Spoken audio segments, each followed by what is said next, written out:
Our next speaker is Rabbi Uri Pilichowski. In 2014, he moved to Israel and he became involved in Yeshivat Hakotel in Jerusalem. He used to teach in the Hillel Community Day School. His life has been devoted to education and teaching. He is currently the CEO of the Israel Education Supply, and he is the author of 3 books, a book on time management, on the Parsha, and on the Jewish festivals. Today he'll be talking to us about what is Zionism and how to stand up for your Jewish identity. Rabbi Uri Pilichowski.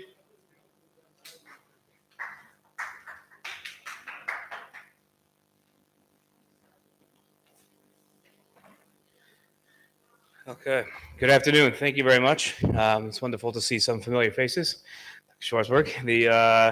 It's a pleasure to be here, and I'm very impressed with Ozzy and everybody that put this event together. I'm hoping this is one of many great events. I just introduced myself. That was a great introduction, and my mother would have been very proud.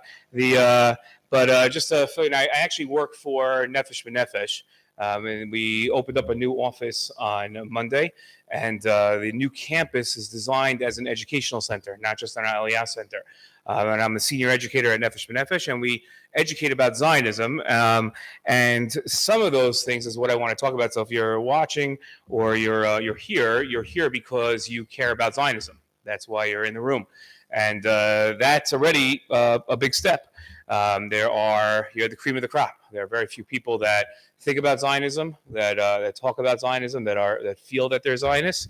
I guess like being in this building, you can't really ignore the Zionism sort of imbued in you.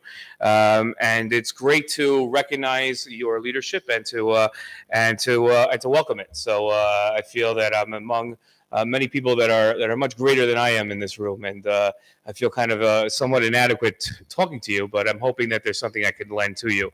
Last week I was actually, you mentioned that I taught at Sheikh Hillel in Miami. I still do teach there. I teach there on Zoom.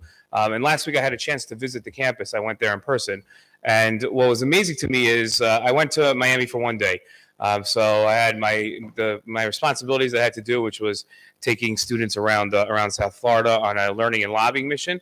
But then I had other responsibilities, familial responsibilities, which entail going to Target and Costco, and that's for my wife, and making sure that I picked up all the stuff that needs to be picked up. And when I was there, I was somewhat demoralized and depressed because everywhere I went in South Florida, I heard Hebrew. Which used to be a great thing when I lived in South Florida, to hear Hebrew everywhere. It was like a great feeling. But then standing in South Florida, hearing, not just seeing Jews, but hearing actual Hebrew being spoken, that wasn't a welcome feeling. As I was walking the aisleways of Target and hearing in almost every single aisle more Hebrew being spoken, and recognizing that these were not tourists, these were not Israelis there on tourists, but these are people that lived in South Florida, and almost every single waiter at every restaurant that I went to spoke to me in Hebrew, and which doesn't happen here. Ironically, right? When I'm here, they speak to me in English. And so it harkened back to something that I've always had a problem with, and I'm going to start talking about it and then come back to it, which is the famous song, Ein li Eretz Acheret, right? I have no other land. It's understood by most Israelis as something of pride, right? Ein li Eretz Acheret, this is my land, right? I have no other land. I'm proud of this land. But I also think there's a sense of almost less than ideal to it. In halacha, we call it b'di evet. I'm here because Ein li Eretz Acheret. I have no other land to go to. That's why I'm here. If I had another land, then I'd definitely go there. And that's the first time I heard Ein li Eretz Acheret, I heard, the cynical, pessimistic person I am, I didn't see it in the positive light. I saw it in more of I have to be here because Ein li Eretz Acheret. When I first moved to Israel, so I live in a place called Mitzpeh Yericho, which is not the center of Anglo life that, let's say, Modi'in, Ra'anana, and Beit Shemesh are. And so when I got there, my neighbors were very enthused to see an American make Aliyah and come to Mitzpeh Yericho, and they didn't see too many Olim at that point. Now, thank God, it's become more popular. Our mayor is even, our Yeshiva Rosh is even an American, people were gracious and told me how great it was that I had moved to Israel and how wonderful Aliyah is and how they can't believe I would leave America and how great America is and I would come. And then somebody said to me something that was like, you have those comments that people make offhand that are like a stab in the heart. And they said to me, it's great that you came, but you'll never really be one of us. And I was like, wow, okay, why? And they say, because you have an American passport. And if things get really bad, you can leave. You can go somewhere else. We're stuck. We have nowhere to go, and that really hurt because making Aliyah was a very for me was a very meaningful and significant move in my life where I was saying, no, this is my land, this is my place, so I don't want to go somewhere else. And just because I have an American passport doesn't mean that I'm ever planning. I don't keep it so that there's a place that I can go to. It just happens to be that's where I was born. So yeah, I guess in a way I do have a place I could go to, but if it ever happened that I would have an emergency situation, I don't know if I would use my American passport to escape this land. This is my home. This is my land. It's my home just as much as anybody else's, and home is your home. We came on Nefesh B'Nefesh's 50th flight, which should have been like a huge tekes and everything and a very large ceremony, but it wasn't. It was before Corona, the only flight that didn't have one of those big ceremonies because we came during Tzokei time. And during that summer, so because of weird other situations, the media had gotten a hold of me. You can look at the tefillin story is what got me in the eyes of the media. And then so then they already had a person that was moving to Israel during the midst of a war. And we were doing about 7 media interviews a day about this. From outlets all around the country. And somebody was interviewing us as our lift was being taken, like as the movers were in the background, you see men carrying off boxes and the TV stations there. And they said, you're moving during a time of war. Why would you do this? And I said, because it's home. And you're always safest at home. Even if your home's attacked, you're always safest at home. So you always want to go home. And that's what Eretz Yisrael meant to me. It was home. Israelis have lived, and when I say Israelis, I'm not differentiating between American Olim and Israelis, but I'm saying we as a people, Israelis, have lived against threats over and over in 48 and 67 and 73 and 82, and intifadas of 87 and 2001, Scuds during the Persian Gulf War, Lebanon in the second war in 2006, 6 now heavy flare-ups in Gaza, suicide bombings, school shootings, and a nuclear threat by now 3 different countries, 2 of which we've taken care of and 1 we're on the way. And yet, through all of that, including this morning, we have never seen a major fleeing of Israelis. We've stuck it out. We've stuck it through. We've always said that this is home, and no matter who's going to attack us, no matter what they're going to do, we're going to stay here. This is home. We're going to stick it out. We're not going anywhere else. And that's a tremendous thing. And I have a close friend who I adore and think that he's one of the greatest thinkers in Israel. He's a writer for the Times of Israel named Chaviv Redigur. And he has a theory about what the Palestinians are getting wrong about us. The Palestinians are told that we are colonialists. And they're told that, like all colonialists, eventually we will leave. Eventually, this is because we have it's a place we are temporarily, where eventually when things get bad enough, like all colonialists throughout history, we will go somewhere else. This will not be the place that we will stay. So all they have to do is keep trying to move us out, and eventually we will move out. Eventually we will be sent somewhere else, and we'll leave. So all they have to do is keep making it bad enough for us, and eventually we'll leave. But what they don't understand, and this is Chaviv's point, is that Ein li eretz acheret. There is no other place to go. Israelis don't have a place that we could go. Sure, I could take my American passport and I could go, and many people in this room could leave, and many Israelis could leave. But the general populace, most Israelis, would not have a place to go. So since we have no place to go, it doesn't make a difference how bad they make it for us. We're still just going to stay. So this idea that they've been indoctrinated with and told that if they just keep resisting enough, we'll leave is actually false. We won't leave because we can't. Ein li eretz acheret. Which brings me to a point which is not going to be the point of my talk, but is a point which is the United States free waiver program. So for years I've lobbied, and not about this, but I've lobbied members of Congress and members of the Senate and taken my students into the White House to lobby. And every once in a while, a member of Congress will bring up this free waiver program. For those that don't know, Israelis in the room definitely know, but Americans never really understand this. We just go by our embassy here and see long lines and never understand what they're for. But if you're Israeli and you want to go visit the United States, it's not easy. You have to apply for an appointment. And then if you get an appointment, which today takes about a year to get, you then have to wait online for an interview for a visa. And if a State Department foreign officer interviews you and sees that they think that, okay, you're not going to be somebody that's going to overstay their visa, they will grant you a visa. But to get that interview, you, number one, have to be accepted for the interview and then wait all day long outside of the embassy online. It's a very arduous process, which is why so many Israelis, when they go on vacation, don't go to the United States. They go to Southeast Asia, they go to different places, rather than the United States, because it's so hard.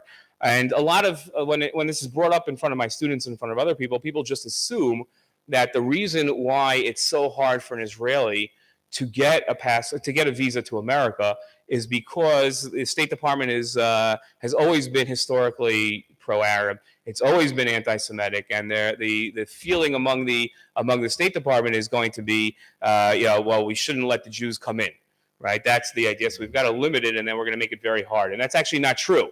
I've spoken to many Jewish members of Congress, and the problem is something that we're all familiar with, which is if you go to any mall in the United States, so what are you going to be faced with as you walk through the mall? You're going to be faced with the Israeli who's overstayed their visa, is trying to make their fortune selling you Dead Sea salt products. And if you just try this lotion, so every State Department official goes to the mall on Saturday and they go shopping, and they're inundated with these Israelis attacking them. And then on Monday they sit down and try to figure out, should we allow them to participate in the free waiver program where Israelis won't need a visa to get into America? And then the answer always is, we're crazy if we would ever grant them this visa, because then we'll just have every single kiosk and every single mall and every single street inundated by Israelis, and we can't allow that to happen. So Americans have always feared, the American government has always feared, that Israelis will inundate them and overstay their visa. And that's a legitimate fear. That's something when American Congress people have asked me, do you think that's really something to fear, that Israelis will leave en masse? My answer is yes. I really do think that could be a problem. And that really speaks, and this is the point of why I bring all this up, it really speaks to the work that we need to do. I'm not blaming anybody beforehand or looking at Israeli society in a critical way, but I think we, the people in this room, and the people watching, have a lot of work to do, which is we need to re-inspire Jewish Israelis, whether they're born here or they moved here, to be more Zionistic. I don't think that we're as Zionistic as we think we are. And we have to be Zionistic to the point where we're willing to sacrifice in order to stand up for our Zionism. We need to be here, and we need to have a sense of inspiration about our Zionism. That's crucial. It's not a joking matter. Entire nations and empires have fallen because people aren't as inspired to stay. Just to stay, even when things get tough, when housing prices are too much. If you'll permit me to read, just for one small moment, a quote from Abraham Lincoln, which he says as follows: "At what point, then, is the approach of danger to be expected? I answer, if it ever reach us, it must spring up amongst us. It cannot come from abroad.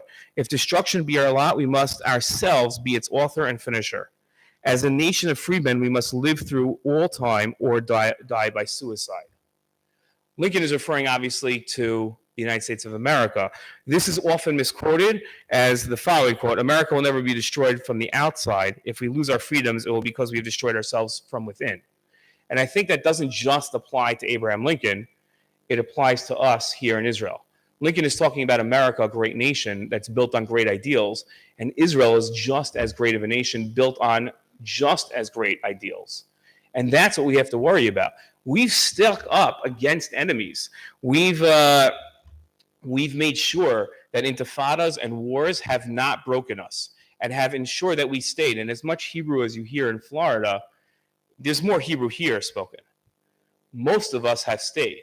The great overwhelming majority have stayed, and more have come. This dream has grown and grown and grown. And that's something that's incredibly important. And we risk, if we're not constantly inspiring ourselves in our Zionism, we risk losing that.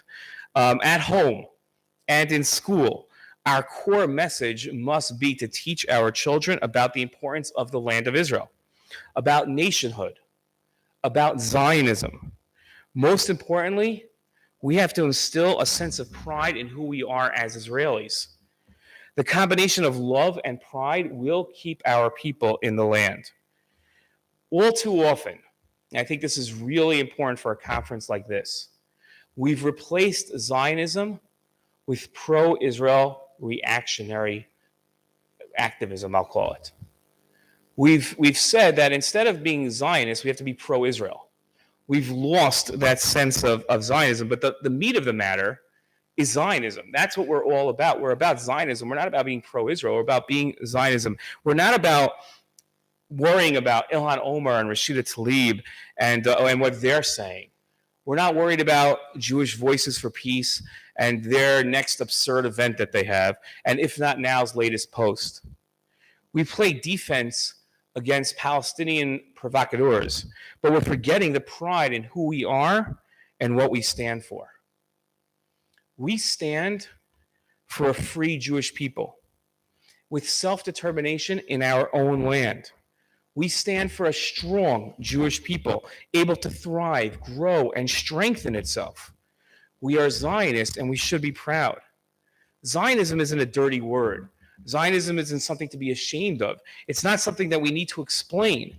Zionism is something that we need to be proud of, and it's a dream that we need to keep dreaming. All too often, and notice it among yourselves in your social media posts, in your speeches, and in your activism, we tend to shy away from the word Zionism. We tend to be somewhat embarrassed by the word because we've allowed other people to define what Zionism is for us. But we have to have a sense of pride in what this whole country and movement is all about. We need to strengthen ourselves in our Zionism. We need to talk about Zionism, about the fact that we should be proud of the nation that we've built. We're Jews, so we complain all the time. But we shouldn't when it comes to Israel. Yes, there's a lot of things that have to be fixed here. There's a lot of things, but that's our duty. That's our job. That's what it means to create a great nation. What a democracy is all about is noticing our flaws and improving on them. So here's my challenge to everybody. Instead of just reacting, let's be proactive. Let's rededicate ourselves to Zionism. Talk about Zionism in a positive way, in a way of pride, in a way where we sense, okay, 4,000 years ago, Abraham was the first Zionist. He was the one that came to the land and was given the dream of having a free people in the land, his descendants. The Jews of Egypt enslaved, what were they dreaming about? What was it that they, at nights, when they got back after back-breaking labor, what did they dream about? My grandfather, laying in his bunker in Auschwitz, if I could go to him and whisper in his ear, your great-grandchildren will grow up in a free Medinat Yisrael, a land of Judaism, of Zionism. Would he have ever believed that this dream had come true? But the dream isn't over yet. It's for us to strengthen and to grow it. Thank you very, very much for having me.